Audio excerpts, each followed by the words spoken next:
Hey, do you know that the new Scrum Guide was released on 18th of November this week? Oh, I didn't know that. Would you like to know the key changes in it? Well, of course, yes. Then why don't we do one thing? One of my colleagues has attended the live event. Let me just call him and then listen to him. Okay, great idea. Hey guys. Hi. Hi. Well, thanks for coming over.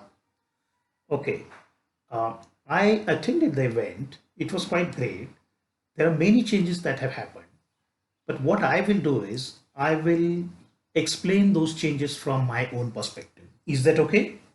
Yes, go ahead. What do you remember about the conversation that we used to have about the role of a Scrum Master? Well, is it about servant leadership? Yes, the Scrum Master role is expected to be the true leadership role.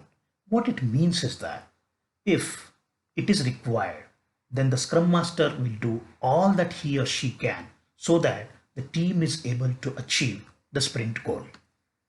But wasn't that the same expectation earlier too? 100%.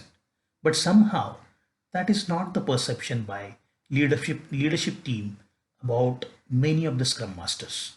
And even from the Scrum Master community, I think somehow many of the Scrum Masters themselves may be focusing more on the servant aspect than the leadership aspect.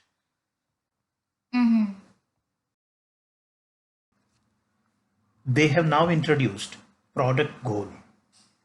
Oh, what is it? Before I answer that, do you know what is product? Yes, it's something that delivers value. Good. So the product goal is the long-term goal for the Scrum team. But then, what have they done about artifacts and commitments? Oh, good. That nicely brings us to the next point that I wanted to talk about, which is related to the product goal itself. Do you remember anything about sprint goal and definition of done from the earlier guides? Yes, they are not really artifacts but are related to them. Yeah, previous Scrum guides described sprint goal as well as definition of done without really giving them an identity. Now, along with the addition of product goal, the 2020 version provides more clarity around this. Thus, each of the three artifacts now contain commitments to them. Oh, so do you mean for the product backlog, it is the product goal as the commitment, the sprint backlog has the sprint goal as the commitment, and the increment has the definition of done as its commitment? Yes, you got it.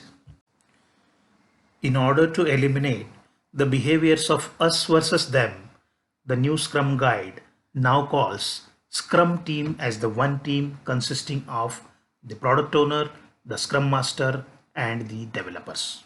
Okay. Do you know the sprint planning topics? Yes, there are two topics what and how. Good.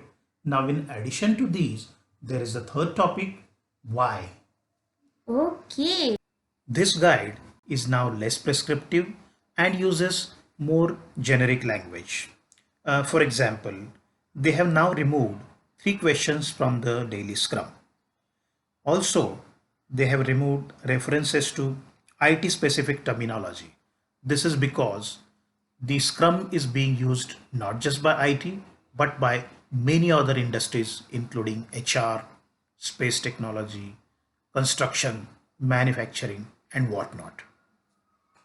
Oh, so this is the reason the new version has been shortened to 13 pages, whereas the earlier version had 19 pages. You got it. Thanks a lot for coming and sharing this important information with us. My pleasure. And as I say, these are the changes that I remember, and these are the perspectives that I have on these changes. I suggest you download the guide and have a look at it thoroughly. Yes, thank you very much. Have a great day.